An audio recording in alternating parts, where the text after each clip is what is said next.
Liquor scam కేసులో arrest అయ్యారు పెద్దిరెడ్డి మిథున్ రెడ్డి. కొద్ది రోజుల క్రిందట అరెస్ట్ అయిన ఆయన రాజమండ్రి సెంట్రల్ జైల్లో రిమాండ్ ఖైదీగా ఉన్నారు.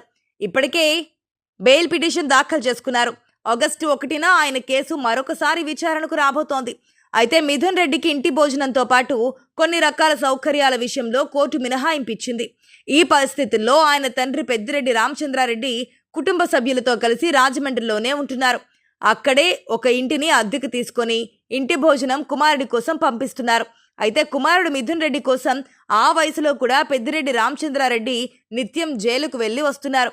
అయితే మొన్న ఆ మధ్యన జైలుకు దిండుతో పాటు ఇతర సామాగ్రిని తీసుకెళ్లే క్రమంలో పెద్దిరెడ్డి గన్మన్ సహకరించాడు. అందుకు బాధ్యుడిని చేస్తూ పోలీస్ శాఖ ఆయనపై సస్పెన్షన్ వేటు వేసింది. దీంతో పెద్దిరెడ్డి అంటేనే పోలీసులు హడలెత్తిపోతున్నారు. ఇక పెద్దిరెడ్డికి చంద్రబాబుకు మధ్య ఉన్న వైరం ఇప్పటిది కాదు, విద్యార్థులుగా ఉన్న సమయం నుంచే ఉందంటారు వారి మిత్రులు. ఆ తర్వాత ఇద్దరూ రాజకీయాల్లోకి వచ్చారు. దీంతో వారు రాజకీయ ప్రత్యర్థులుగా మారిపోయారు. దివంగత నేత వైఎస్ రాజశేఖర్ రెడ్డి చిత్తూరు జిల్లాలో చంద్రబాబును ధీటుగా ఎదుర్కొనే నేత కోసం వెతుకుతూ చివరికి పెద్దిరెడ్డిని పట్టారు. ఆయనకు జిల్లాలో అపరిమిత అధికారాలు కట్టబెట్టి ఎదురులేని నేతగా చేశారు. అయితే అధికారంలో ఉన్నంత వరకు పెద్దిరెడ్డి హవా కొనసాగేది. అధికారం కోల్పోయాక సైలెంట్గా ఉండిపోయేవారు. అయితే పాలిటిక్స్లో పరిస్థితులు మారిపోయాయి. ఇప్పుడు రివెంజ్ పాలిటిక్స్ నడుస్తున్నాయి. ఏ పార్టీ అధికారంలో ఉంటే వారు ప్రత్యర్థులు ఎక్కడ దొరుకుతారా అని చూడడం, వారి లూప్ హోల్స్ వెతికి పట్టుకొని చివరికి శ్రీకృష్ణ జన్మస్థలానికి తరలించడం పరిపాటిగా మారింది. వాస్తవానికి పెద్దిరెడ్డి రామచంద్రారెడ్డి ఏపీకి మంత్రిగా వ్యవహరించారు. వైసీపీ ప్రభుత్వంలో ఒక వెలుగు వెలిగారు.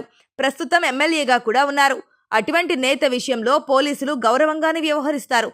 కానీ మొన్న గన్మ్యాన్ సస్పెన్షన్తో భయపడిపోతున్నారు. తాజాగా ఈరోజు రాజమండ్రి సెంట్రల్ జైలు ప్రాంగణంలోకి వచ్చారు పెద్దిరెడ్డి రామచంద్రారెడ్డి.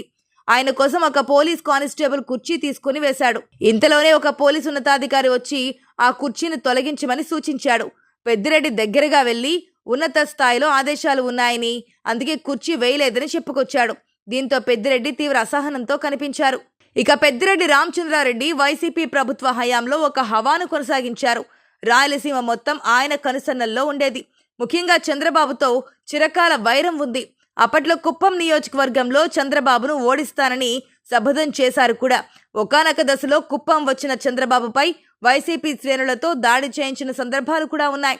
దీంతో అవన్నీ మనసులో పెట్టుకుని చంద్రబాబు ఇలా పెద్దిరెడ్డిపై ఓ రేంజ్లో రివెంజ్ తీర్చుకుంటున్నారన్న టాక్ కూడా వినిపిస్తోంది. అయితే జగన్మోహన్ రెడ్డికి అత్యంత విధేయుడైన కుటుంబం పెద్దిరెడ్డి కుటుంబం. మరి అటువంటి అప్పుడు చంద్రబాబు రాజకీయ ప్రత్యర్థిగానే చూస్తారని విశ్లేషకులు అభిప్రాయపడుతున్నారు.